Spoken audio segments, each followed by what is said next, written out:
Hello, everyone. Welcome to the Hormone Helper podcast. I'm Coach Andrew, your hormone helper from Fit for All Fitness.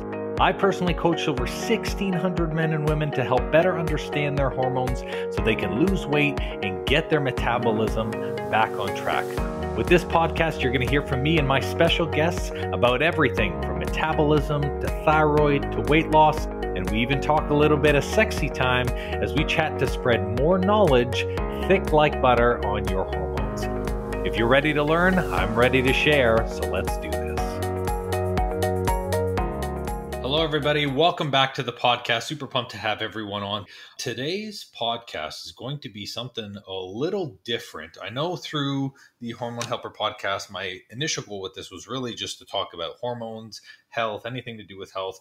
But then I realized that a lot of the mindset, the actions, the habits, people's relationships, and even just the patterns that they get stuck in or looped in every single day has a lot to do with somebody's health. So my decision in this is to also start including conversations like this in the podcast as well too.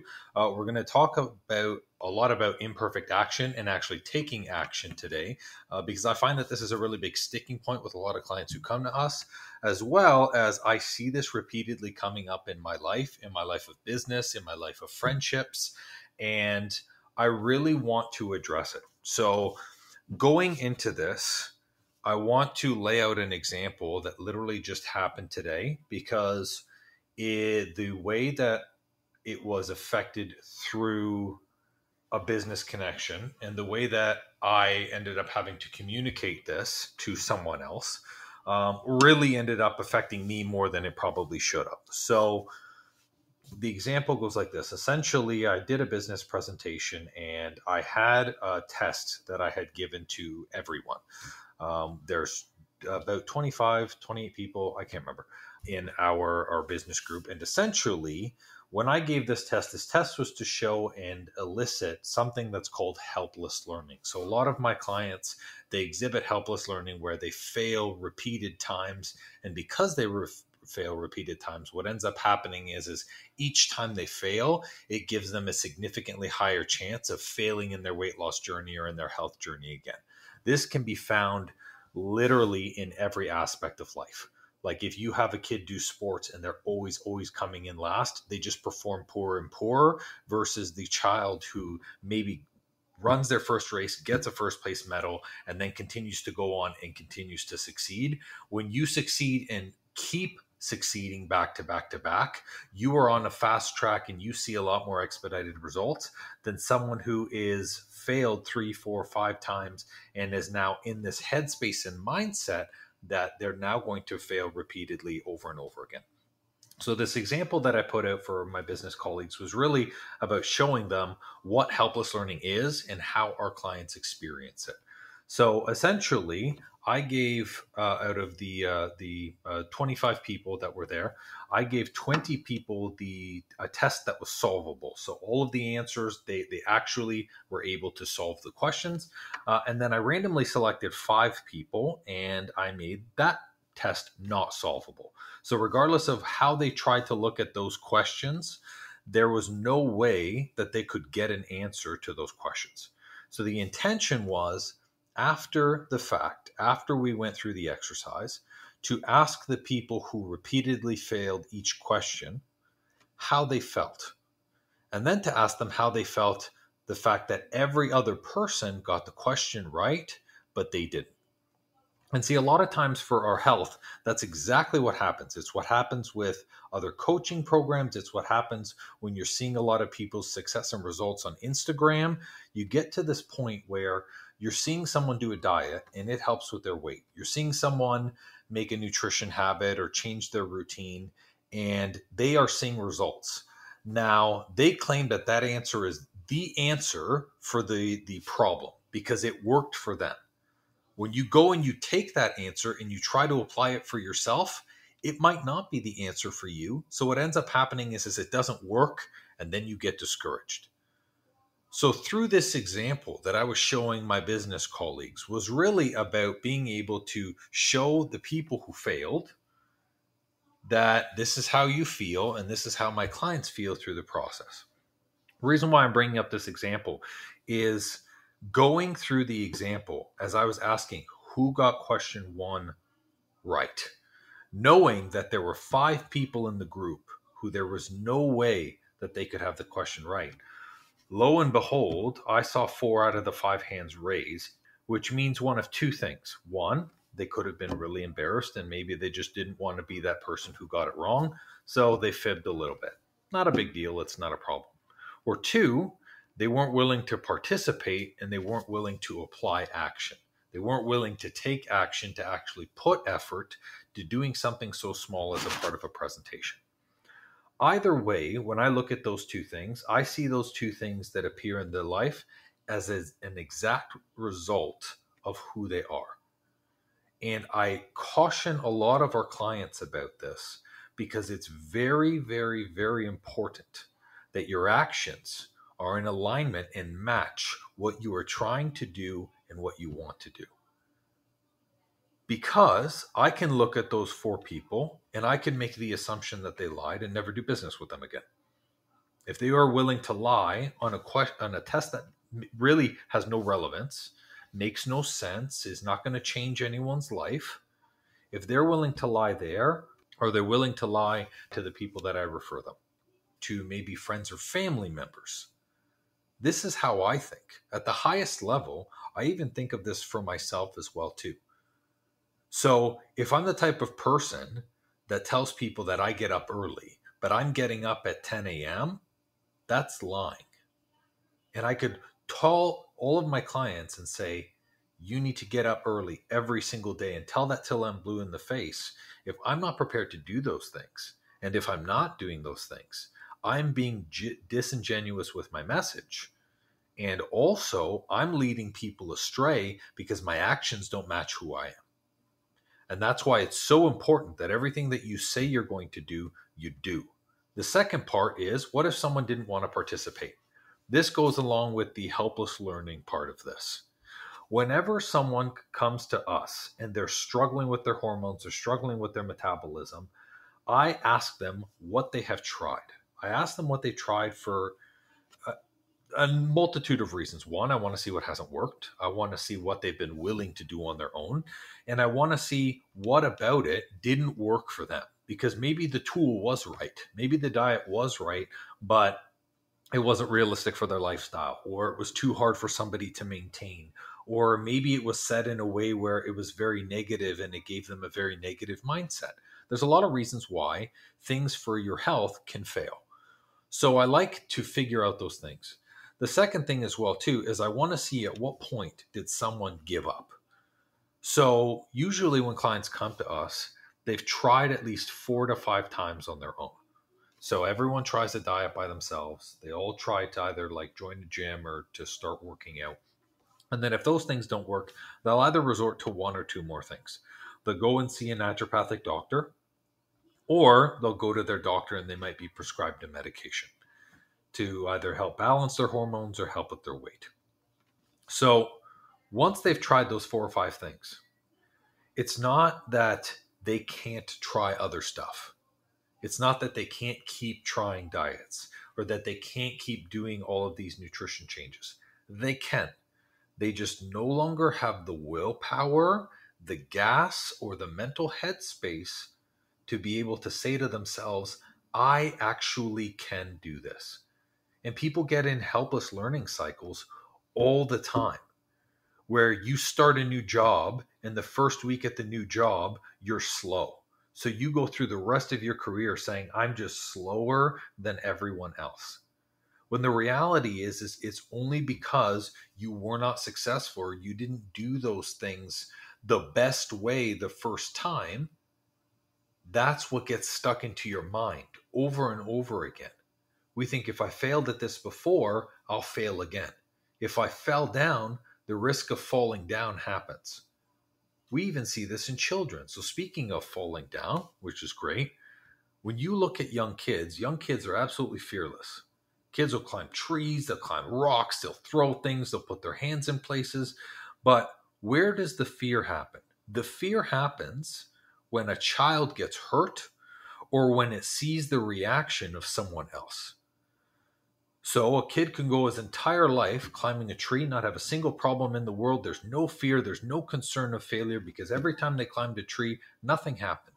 And then they climb a tree, they fall off and they hit their head and they cry. From that moment onwards, there is a subconscious mechanism that says there is a danger behind what we are trying to do. And it is that mechanism of danger where if you keep hitting that mechanism over and over again, the danger becomes more and more imminent. And this is where people get stuck with any action that they're trying to do. I talk about obviously actions for their health, whether starting a new diet or starting a new routine, but really it could be too afraid to go for that promotion for a job. Because you're like, well, every time I asked for the promotion, the first 2 times, they said no. So I'm never going to ask a third time because the answer is still going to be no. You assume that you're going to fail. Now, let me bring back that example. So the 4 people, they either didn't tell the truth or, they were too embarrassed to say that they did tell the truth. Now, what about that one person who did tell the truth? And I knew she would tell the truth because she's a very truthful person. Now, when we got to that third question, I asked her if she got an answer. She said, I didn't even try. And that's what happens, the second part of failing repeatedly for your health over and over again. You give up to the point where even if you know there's an answer, or even if you know there's something else to try, you're just not willing to invest that time with the possibility of failure. So right now, I want you to picture a target. It's on a dartboard. It's 5 feet away. Anyone can hit it. You throw a couple practice darts and you're like, the target is easy. That target is whatever your goal and whatever your dream is. Now I hand you the dart and I say, hey, can you make that shot? You tell me yes. You literally tell me that you can make the shot. And then I stand in front of it and I tell you to take the shot. You won't, because the risk is I'm in front and you might hurt me. And that's how all risk is measured in people's lives. We are afraid to fail and we're afraid of getting hurt from our failures. So when clients come to us through the process afterwards, that's where the issue becomes, the fear of failure. And my first question is, can I take someone past the fear of failure? Can I take them past the point where they say, I can't, to I actually can, and this isn't a problem? Because that's how you maintain the changes in your lifestyle moving forward. People who can't maintain the changes are people who might work with a coach or might attempt something and it works. And then as they start reverting back into old habits, fear sets in. And then they go, oh, I actually can't do this. I'm going to screw up. It's too much. And then they fold. Then they're back to square one. And everyone goes back to square one. But it's funny how even though you might fail your goal, even though you might not lose the weight, even though you might not get the job, there is always a minimum breaking point for every single person at which they say enough is enough. Because as much as fear keeps us stuck, an exceptional amount of fear we will not tolerate. So there's a threshold to which every single human being says, enough is enough. I literally cannot drop below this line. And that line is the level of your comfortability. So for example, maybe that line is 200 pounds. You're gaining weight, it keeps coming up month over month, and you're like, well, I'm not 200 yet, Then you hit 200 and you say, nope, 200, absolutely not. It's my cutoff point, and 200 is every time you start dieting. There's a reason why, because that line between excessive danger and a real impact, it's so fine that the body's like, I'm actually not willing to tolerate this. This is how people get stuck in these stubborn loop cycles. They're like, I want my goals. I want to feel good. I don't want any more bloating. I don't want any of these challenges. But for just some reason, I can't overcome this. Because you're in the in-between land. The land where your fear is enough to keep you where you are, but your fear is not enough to say, I'm not dealing with this anymore. Forget it. I'm going to do something about it. And that's a very, very real place for people to live in. It's a place that I lived in probably for about 5 years of my life. And in truth, it was probably the first 5 years that I became a coach because I was desperate for a lot of things. I was desperate for people to approve me. I was desperate to make money because I had 3 jobs. I was desperate to find clients because at one point I was like, well, I say I have a business, but I don't have anyone to coach. I was desperate to be in a relationship because working on businesses so much, I didn't have a lot of time for somebody important in my life. So because of those things, I always lived in a chronic state of fear. And I made every decision, I made every choice, I did everything that I absolutely could, but it was because of fear.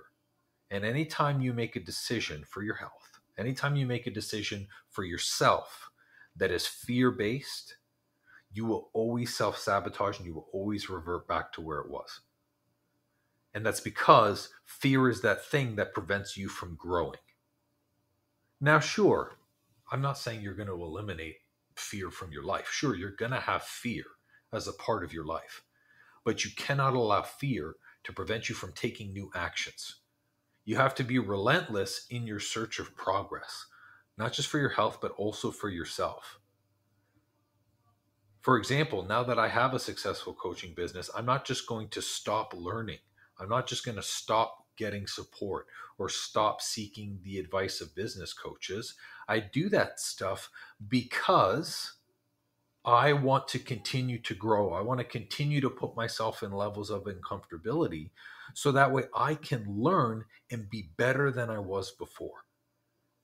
If I were to look back on everything in my life that I did right, I don't know if I would use the word right. No, I'm going to use the word right. Everything that I look back and I was like, that was a right decision. That's a better way to put it. I did, and I was uncomfortable doing it. Everything. Think about it. All of the decisions that made you happy, whether it was you deciding to have a kid, whether it was you making a decision to move to a different country, whether it was seeking a job that might have been a little bit out of your expertise, but you knew you could do it. All of those things, they made you uncomfortable. And yet, it was through that uncomfortability where you received new challenges, new growth opportunities, and the answer to a lot of the places where you were stuck. So where people find themselves stuck in their lives, it's not because they often don't know what to do, but often because they're in a place where they failed at that thing so many times, where they're just done. They're just not willing to take one more step unless they know that that step is guaranteed. But newsflash, nothing in this world is guaranteed. I wish that I could guarantee you that you're going to get it right next time. There's no guarantee of that. The only guarantee that exists is that if you stay in this fear zone, this fear mentality of I'm too scared to take an action and I like the way my life is now, but I don't really like it and I'm really uncomfortable. If you live in that zone, the only constant is you're always going to be in the same place. And we've already established that you don't want to be there, that you're tired, that you're done with all of these health issues, that you're done with having these progressive challenges over and over again. So that's why I wanted to bring this up, because I saw in those people, I saw a lot of helpless learning because they chose to be helpless learning, and I saw a lot of helpless learning because they were just reactively helpless learning. Some people know that they do that and they do it anyways, and some people genuinely don't know. Either way, I see it a lot. It's not a bad thing. I don't fault any of them for making the decisions that they make. That's not what this conversation is. What it is its awareness. So the way that you take action consistently, the way that you can apply a habit or make a routine as a part of your schedule without always rescheduling it or shifting it, is consistency. It's consistency minus certainty. So you're going to do it even though you're not sure that you're going to get the result that you're looking for.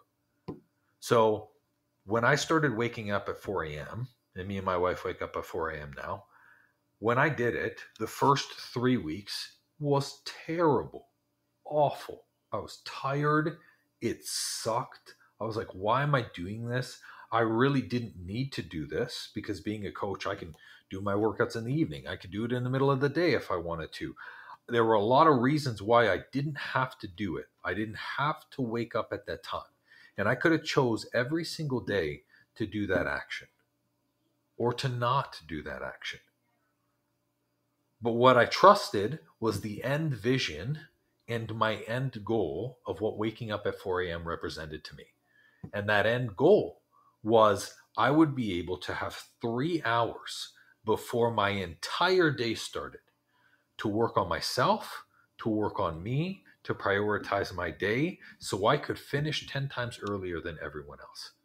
So when people are working until 5:30 or 6:30 or sometimes 8:30 at night in their businesses, or they're doing workouts at 10 to 11 p.m., which is to me too late, and you're doing more damage than you are good. I already have that stuff done.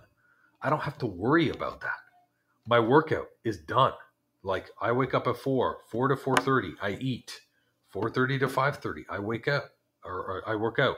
I take my shower, and then guess what? I've got 15 minutes for me to, okay, what's on the calendar for today? What do I have to do? And then my day begins. It's so easy. I don't even have to stress about doing the actions anymore. And that's how actions and routines don't become something that's a chore and become something that you look forward to. But day 1 or day 2 or even the first 3 weeks of waking up at 4 sucked.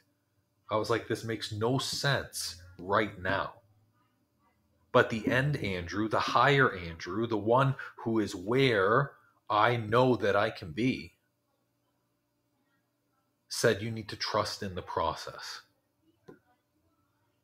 So if you're going to apply actions, if you're at a place right now where you're like, I just don't know what to do, let's be real for a second and say, you know that you could take one extra step more than you are yesterday.